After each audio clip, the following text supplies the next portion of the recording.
Rocky becomes useful when the right tools are enabled. In Hermes, tools are grouped into toolsets.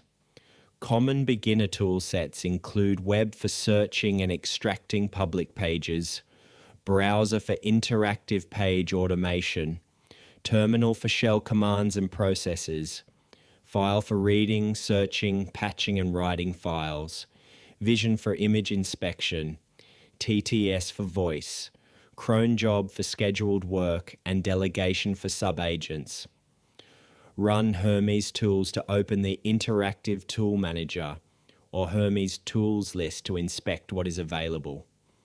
Turn on only what you need for the job. For example, a writing task may need web and file. A local coding task may need terminal and file.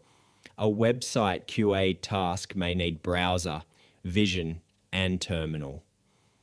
After changing tools, start a new session so the tool list is loaded cleanly. The beginner safety rule is more tools means more capability, but also more responsibility. Enable tools deliberately and verify what Rocky did.